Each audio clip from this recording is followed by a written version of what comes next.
မျိုးသမီးဟာသူမရဲ့လက်ဆွဲပစ္စည်းလေးကိုလှည့်လိုက်ပါတယ်အဲ့ဒီနောက်မှာတော့တကားအပြင်ဘက်ကမြင်ကွင်းတွေရုတ်တရက်ပြောင်းလဲသွားပြီးလွန်ခဲ့တဲ့နှစ်ပေါင်း2000ခန့်ကအတိတ်ကာလစီကိုချိတ်ဆက်သွားပါတော့တဲ့အမျိုးသမီးလည်းအံ့ဩတုန်လှုပ်စွာနဲ့လှမ်းကြည့်နေမိပါတယ်အဲ့ဒီအချိန်မှာပဲဒဏ်ရာတွေအပြည့်နဲ့စစ်သူကြီးတဦးဟာရန်သူလေးဦးရဲ့လိုက်လံတိုက်ခိုက်မှုကိုခံရင်အခန်းထဲကိုဝုန်းတိုင်းကျဲဝင်ရောက်လာပါတယ်စစ်သူကြီးဟာအမျိုးသမီးကိုနတ်သမီးတစ်ပါးလိုထင်မှတ်သွားပြီးနောက်ကျမ်းပြင်ပေါ်ကိုတတိလက်လဲကျသွားခဲ့ပါတယ်ရန်သူတွေအနားကိုတဖြည်းဖြည်းကပ်လာတာမြင်တော့အမျိုးသမီးဟာအလွန်ထိတ်လန့်သွားပါတယ်ဒီလိုအရေးကြုံနေတဲ့အချိန်မှာပဲသူမဟာလက်ဆွဲပစ္စည်းလေးကိုနောက်တစ်ကြိမ်ထပ်လှည့်လိုက်ပါတယ်အဲ့ဒီနောက်သူမနဲ့စစ်သူကြီးဟာချက်ချင်းပဲအစပြောက်ကွက်ပြောက်သွားခဲ့လို့ရန်သူတွေလည်းကြောင်အန်းဖြစ်ကြံခဲ့ပါတယ်သူတို့လည်းအဲ့ဒီအမျိုးသမီးကိုနတ်သမီးတစ်ပါးလိုပဲထင်မှတ်သွားကြပါတယ်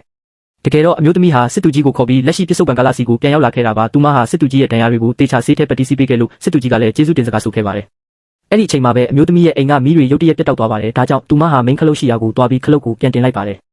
အခန်းထဲကမီးလုံးတွေတစ်ဖြက်ဖြက်နဲ့ပြန်လည်လင်းထိန်လာတဲ့မြင်ကွင်းကြောင့်စစ်သူကြီးဟာအံ့အားသင့်သွားပါတယ်သူကအမျိုးသမီးကိုနေနဲ့ညကိုဖန်ဆင်းနိုင်တဲ့နတ်သမီးတစ်ပါးလိုတကယ်ပဲတစ်ထက်ချချယုံကြည်သွားပါတော့တဲ့အမျိုးသမီးကတော့ဟာတာလုပ်ပြီးညှင်းဆိုခဲ့ပါတယ်